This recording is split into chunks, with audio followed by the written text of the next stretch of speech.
Welcome everybody to Constellations Conversations with me, Robert Rowland Smith, and Nicola Dunn. Hello, Nicola. Hi, Robert. Today we are going to talk about the subject of forgiving and forgetting, because it's, I think, pretty interesting in constellations, and I know, Nicola, you've got some thoughts about it too.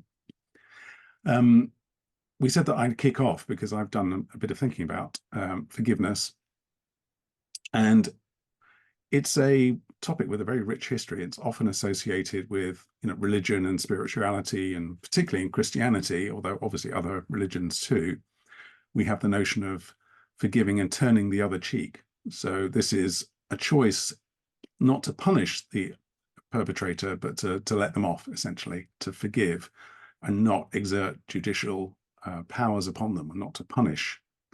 So there's a kind of letting go. And that is supposed to be of benefit to the person being forgiven, because instead of being punished, they are now let off the hook. What's very interesting in constellations, I think, is that when we introduce the idea of forgiving, the beneficiary is at least as much the person forgiving as the person being forgiven. And that's because prior to any act of forgiveness, there will have been an act of judgment of some kind. You only forgive people who you've previously judged. So judgment precedes forgiveness in some way. And judgment, it's almost an axiom, I think, in constellations. I don't know what you think, Nicola, but judgment in constellations is nearly always unhelpful. It's nearly always a blocker, nearly always prevents the flow or expansion of relationships. And people hold it as a kind of weight, the judgment against other people, which is why when they put down that judgment and in the process of forgiving the other person, it is experienced actually as a kind of relief. So it's quite interesting for me that there's the beneficiary in a systemic setting goes the other way from in that sort of religious or ethical tradition that we're most used to. So that's a way of starting the conversation, perhaps. Yeah. So I'm going to be provocative and say I'm not sure if I believe in forgiveness. Okay, go on, go for it. Because I don't think it's the realm of humans, and I think it is coming to terms with an action that, let's say, one has done that has accidentally or gratuitously harmed another. It's a personal journey between you and your soul.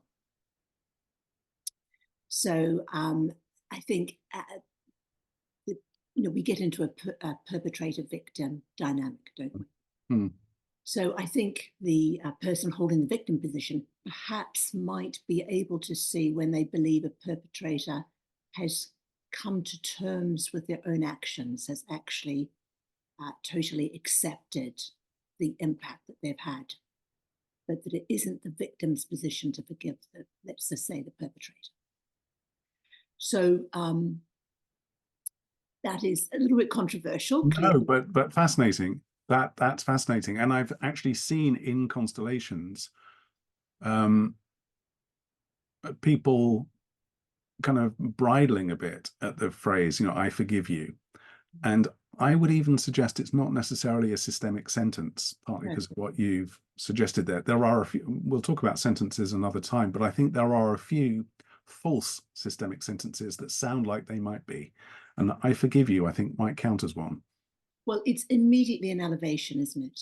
I'm of a greater moral standing, I have higher integrity, etc., and I bestow upon you some of my forgiveness. Yes, exactly that. Yeah. And it's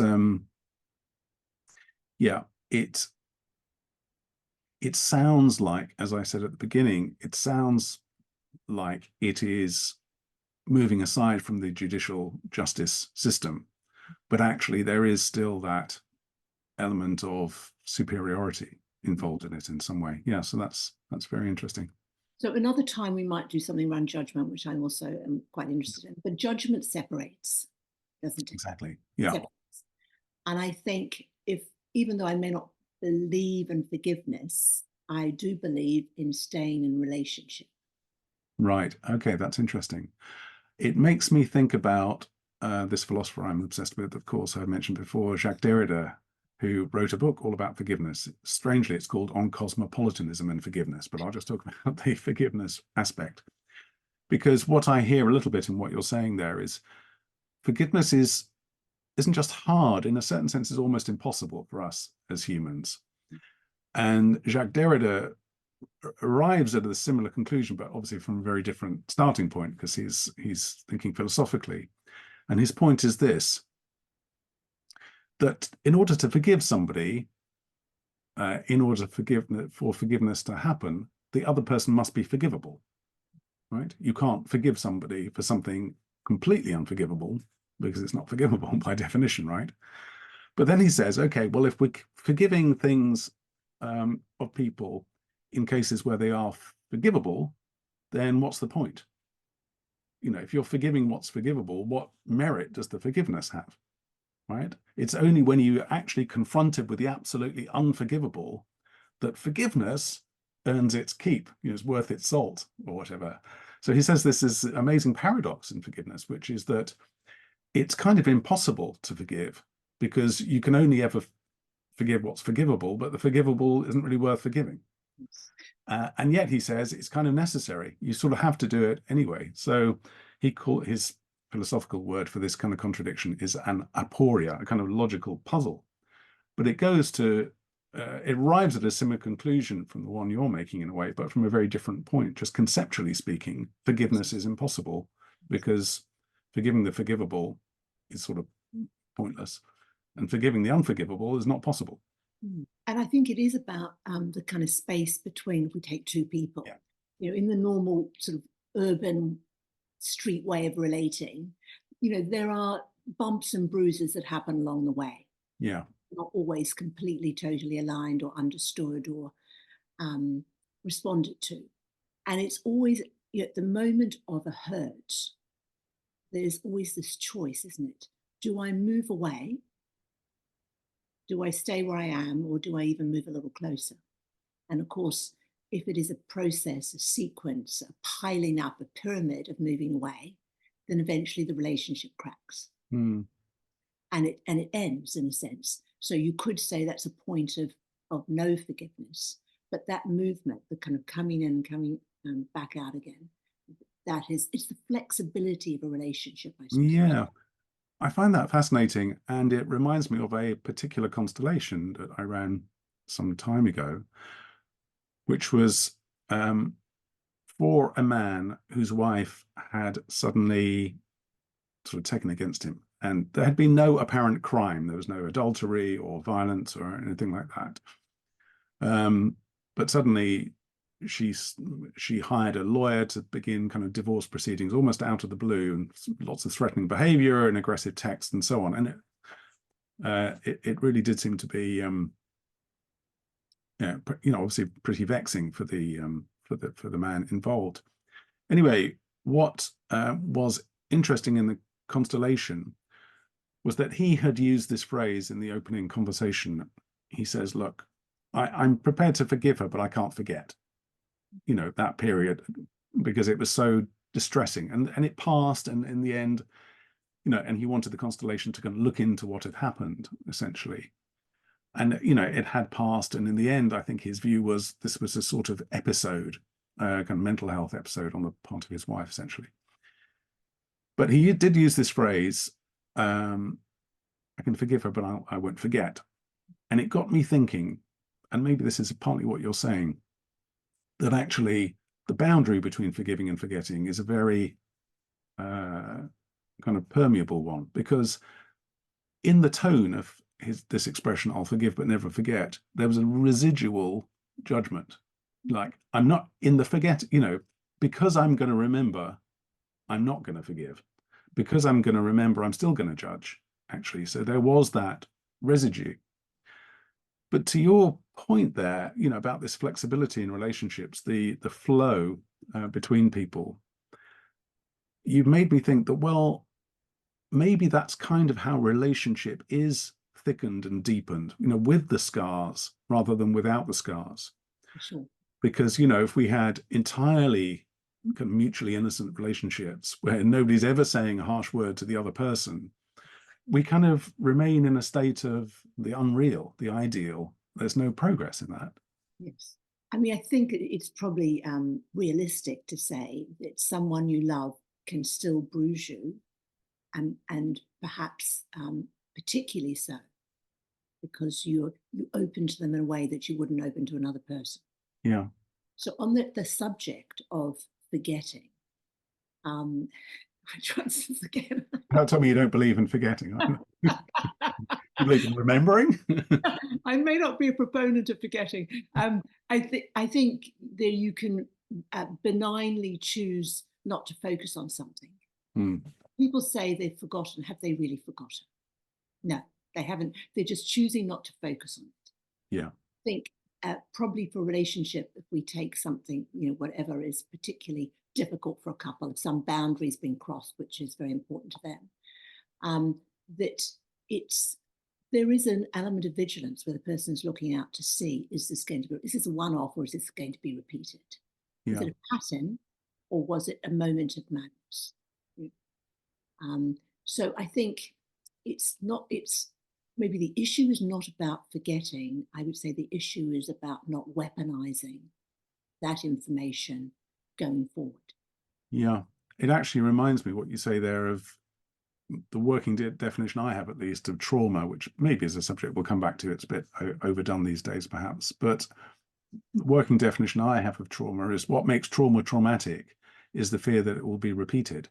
So because the original trauma has not been integrated. Yeah. Exactly, because it's not been integrated and therefore it could return. And I think there's a bit of what you're saying in that. It's like, yes, I can't forget because actually as a defense mechanism, I need to kind of remember, even if I'm not focusing on it. So I'm prepared should it recur. Yes. And I would see it, I was just thinking internally, I would see it as, let's say the person who feels it's been done to them in the relationship, that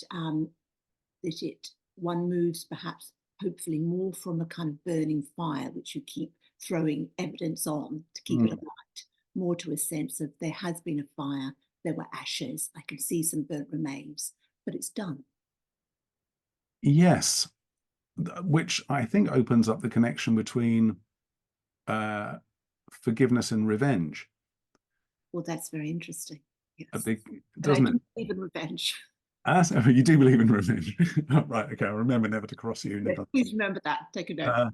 For some, I can't remember why, but I was thinking this morning as I was brushing my teeth of this phrase, a man who sets out on revenge should dig 2 graves. I don't know if you... a hell of a toothbrush. Yeah, exactly.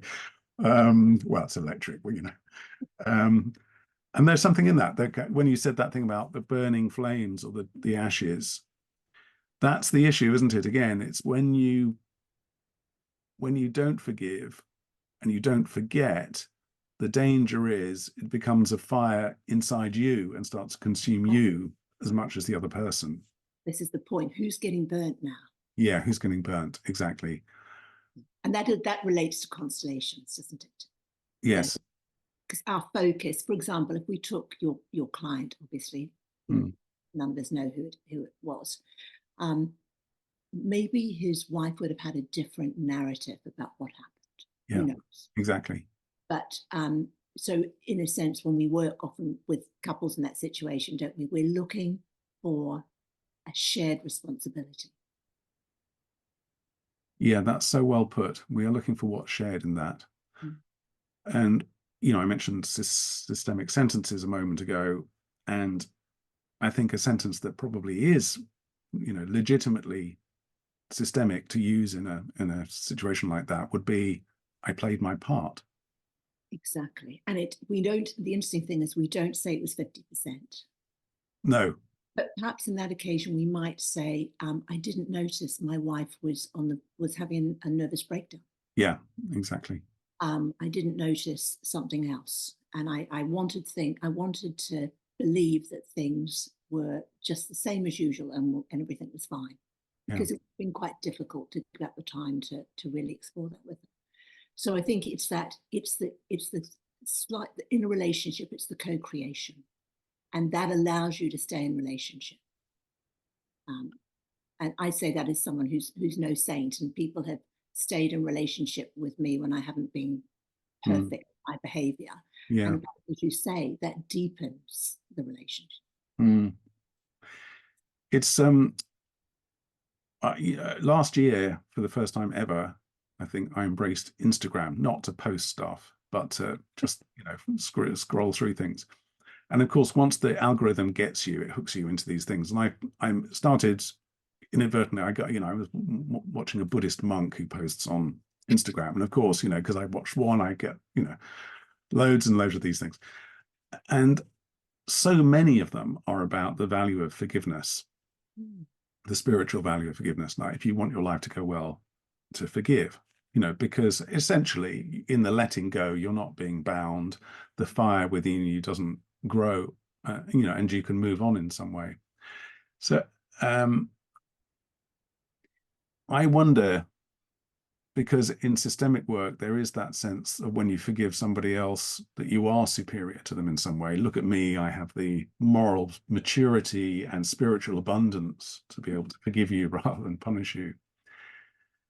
And yet, it probably is beneficial for people. I mean, I have another client actually in quite a similar situation, going through a divorce, which kind of came out of the blue to him as well. And he's consumed with kind of thoughts of non-forgiveness and even, a little bit of revenge, probably. So I'm wondering, we're talking about a very fine difference here, aren't we? Yeah. You see, if I could just underscore that, I think I may not believe in forgiveness. I definitely believe in letting go. Right. So I see them as different. So forgiveness sounds like it's something, Robert, that I bestow upon you. Yes. Now, and I should be grateful. You should be grateful. And I'm a good person because I've forgiven you. Yeah. But if you said to me as a friend, Nicola, that grudge that you're holding, whatever, Nicola, let it go. It's something that I have to do. And I need to be humble within myself. I need to give up my fantasies of revenge. I need to see the person more fully and wholly. I need to reconnect into my love and affection for them. I need to soften and yield to let go. I absolutely love that, Nicola. I think it's brilliant, this distinction you just made there between forgiving and letting go, because I think the difference, what you're saying is, when we forgive somebody else, we're just looking at them and waiting for them to kind of give us that look of gratitude as a kind of little reward, really. Pay me. Pay me for this act of forgiveness. Pay me with your sniveling gratitude. Whereas the letting go, what you're looking at is yourself. Actually, it's like, you know what? I really oughtn't to, hold those thoughts about that other person, and I am being a bit of an arse here. And actually, I really deep down still like them. And yes, exactly. Like them, love them, want to be in connection with them. Yeah. Yeah. Yeah. And in that sense, the non-forgiving is a defense mechanism, isn't it? Against that more complex set of feelings that we might have. I like this person despite what they've done to me. I can't help feeling attached to them, even if they're no good. Yes, because they are more than this one action. Yeah, because they're more than this one action. That's excellent. Yeah, and potentially I'm more than this one action as well. My not being able to let go of the crime, so to speak. Yeah. Again, I think that's brilliant, Nicola. Because you made a distinction there between forgiving the person and forgiving the action. And when there has been an action, I don't know, an adultery is probably, you slept with who, that's an action, isn't it? Pardon? My sister. Yeah, exactly. You slept with my sister. It's the action that then colors the person entirely, isn't it? Because you slept with my sister, you are now an adulterer and nothing else. You globalize someone through one misdemeanor. Yeah. And over time, I think hopefully that recedes and you still see all these other aspects that you like. Exactly. It becomes part of the picture, part of the sort of complex jigsaw. Yes. It recedes back into the background as opposed to being foreground. Yeah. Yes, I suppose what we should also talk about then is the idea that, even in the receding into the background, it can still revive. Things can be woken up again. They can. Like sleepers, as they say. Yeah, exactly. So as you said, earlier on, you never really forget. But, there is always a trace, no matter how minimal that trace is. And that trace can be kind of woken up again. Yes, because one doesn't forget one's life. Particularly if it was a seminal experience. And so these are, as you say, they're ones we all have scars. Some are self-inflicted, some are through, working with other people. And so I think it's the dominance of the scars, or whether they're still raw, unhealed, unprocessed, unintegrated from your side. Yeah. I was thinking about this because I've got a couple of South African friends. When we said we were going to talk about this topic of, forgiveness, I was reminded of this post-apartheid process that was conducted in South Africa. I'm sure you've heard of it, the Truth and Reconciliation Commission. And I'm sure I have a very probably idealized view of it. And certainly talking to two of my South African friends, it is all a lot more complicated than I might think. But there is an element of that I think is interesting, which goes to something very systemic. So as I understand it, the Truth and Reconciliation Commission said, look, instead of simply punishing people who are guilty of acts of violence under apartheid, white people against black people, let us just talk about what happened, share the stories, confess, actually, but confess not with a view to putting people on trial necessarily. It was supposed to be a healing process. And what I think is systemic about that, even though, of course, my understanding of it is pretty limited, is the acknowledging what happened being the key thing in that. So it's not forgiveness, it's not judgment, but it's kind of a third thing there. It's not, things aren't forgotten. They're remembered, actually, but they're remembered in a non-accusatory way. And the perpetrators might still kind of accuse themselves, feel bad, feel guilty, and, no doubt rightly so. But I think there is a bit of that process that you and I in Constellations might harvest, which is simply, this happened. It's a bit like the I played my part, that happened. Yeah, and we might sometimes say, I would get someone to look the person in the eyes, because I think the eye contact is very important. Yeah. And they just simply say, I did it. Yeah, exactly. And just leave that bald and just let them stay with that. I did it. Yeah. Yeah. And it's powerful, isn't it? Because in that you see the humanity of people. You see the fact that, we all make mistakes, where some of us do terrible things, in fact. And that is part of being human. We all, I think, resonate quite strongly with seeing somebody say, I did it, because we all know we've all done stuff. None of us is innocent. Exactly. We've all said bad things, hidden things, lied, whatever. And as we think about it, there's the action, whatever the action is. And then there's either the cover up, which we often know politically, or there's the recovery. Back from the action. Yeah. And you can't come back from something that you haven't acknowledged you did. That's right. And it is it transforms the action itself, doesn't it? If I've done something bad and I continue to hold it or not admit to it, own up to it, acknowledge it, it lodges in me. Yes. As a little kind of demon, almost. So often in film and TV or whatever, affairs are displayed, and the common trope that the response of the person who has the affair to, let's say, their partner is, it meant nothing to me. So that's quite a narcissistic statement. Yes. It doesn't say anything that's relational to their partner. It doesn't say, exactly, I didn't think about you and I have really hurt you, which is something different to saying it meant nothing to me and I still did it. Yeah. So yes, that's true, isn't it? It meant nothing to me. What is the purpose of that? It's to downplay downplay the significance and therefore say, don't worry about it, love. And by the way, it's all about me. By the way, it's all, you know, it was no more significant than me going, you know, to buy a sandwich for lunch. Exactly. And of course, the other person's left, you know, raging or whatever at this point. Yeah, but it's true. It is it's so fascinating in constellations how transforming, I use the word transforming rather than healing, because for some reason I have an aversion to the word healing, but that's my own issue. Well, you healed Robert, I think. Yeah, it probably does. But it is transforming, isn't it?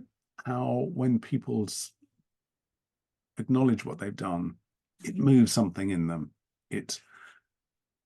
I don't know quite what it's transforming. I don't want that. It softens them. Yes, it softens them. It also kind of toughens them a bit at the same time. It's an interesting.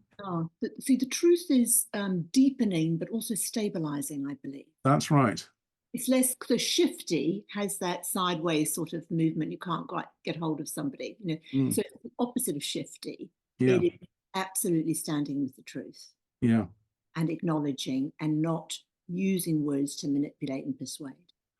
I mean, it's a paradox, really, that we can actually grow and sort of almost gain in stature through the acknowledgement of something awful that we've done. Exactly. Because somehow it's integrated. And it's the reverse of what we fear, which is if we acknowledge, if we confess, if we admit it, suddenly we'll be shrunk to nothing, humiliated, castigated. Exactly. I think it's different. I think there's the confessing in order to, quote, be forgiven and let off the hook. This is burdensome and irksome, and I don't want to feel badly. Take away my guilty feelings. Very different to actually standing fully with the impact, how you have hurt someone who perhaps you love and hopefully who loves you, but how you have willingly taken an action which you know would hurt them. Yeah. And understanding yourself in that, understanding that it's not all of you, but it's a part of you. Yeah. I'm conscious of time. We probably should wrap up fairly soon, but I just specifically on the notion of forgiving, and sorry, sorry, I meant forgetting. I forgot what I was going to say about forgetting. Toothbrush. Yeah. You'll forgive me. Specifically on forgetting in systemic work, what's so extraordinary about constellations is the degree to which everything is remembered and passed down, actually. So the system is a memory system, you know. Brilliant.